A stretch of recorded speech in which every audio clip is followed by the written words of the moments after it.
ధార్వాడ్లోని విద్యాకాశిలో తల్లులే సొంత పిల్లలను కిడ్నాప్ చేసిన ఓ ఘటన చోటు చేసుకుంది. ఇద్దరు ప్రేమికులతో కలిసి తమ 6 పిల్లలను ఈ తల్లులు కిడ్నాప్ చేశారు. Dharwad Vidyagiri police station kidnap కేసును విచారించి 6 పిల్లలను రక్షించింది. నవంబర్ 7వ తారీఖున ఇద్దరు తల్లులు మరియు 6 పిల్లలు తప్పిపోయారు. పిల్లలను హాస్టల్కి చేర్పిస్తామని తల్లులు పిలుచుకొని పోయారు. ఆ తర్వాత ఆచూకీ లభించకపోవడంతో ధార్వాడ్ విద్యాగిరి పోలీస్ స్టేషన్లో కేసు నమోదు చేసి పిల్లల తల్లుల కోసం పోలీసులు వెతికారు. వారిద్దరూ ముత్తురాజ్ మరియు సునీల్తో అక్రమ సంబంధం పెట్టుకున్నారని పోలీసులు తెలిపారు. ఆ తర్వాత ఫ్యామిలీ మెంబర్స్ కి ఫోన్ చేసి డబ్బులు డిమాండ్ చేశారు. పిల్లలు కావాలంటే 10 లక్షలు ఇవ్వండి, ఇవ్వకుంటే పిల్లలని ఎక్కడైనా వదిలేసి నేపాల్కి వెళ్లిపోతామని బెదిరించారు.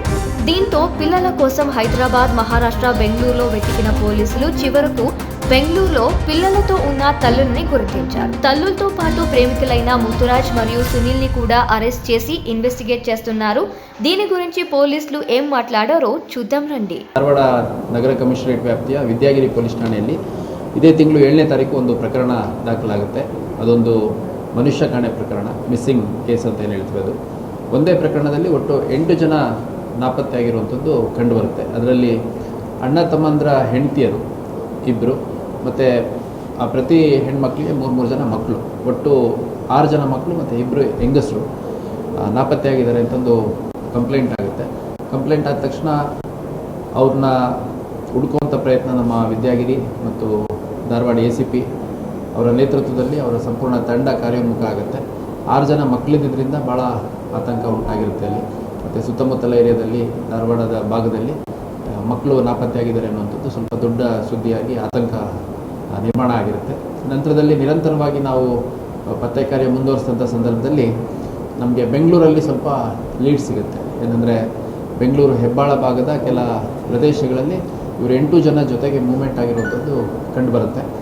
ಸೊ ಆ ಪ್ರಯತ್ನ ಮುಂದುವರೆದು ಮತ್ತು ಬೇರೆ ಬೇರೆ ಕಡೆ ಹೋಗಿದ್ದಾರೆ ಅಂತ ಸಿಕ್ಕ ಲೀಡ್ ಮೇಲೆ ಸುತ್ತಮುತ್ತಲ ಜಿಲ್ಲೆಗಳಲ್ಲಿ ಮತ್ತು ಇವನ್ ನಮ್ಮ ತಂಡ ಹೈದರಾಬಾದ್ ಮತ್ತು ಗೋವಾ, ಮಹಾರಾಷ್ಟ್ರ ಭಾಗಕ್ಕೂ ಕೂಡ ಕೆಲವು ಸಿಬ್ಬಂದಿಗಳನ್ನು ಕಳಿಸಿ ಹುಡುಕುವಂಥ ಕೆಲಸ ಮಾಡ್ತಾರೆ.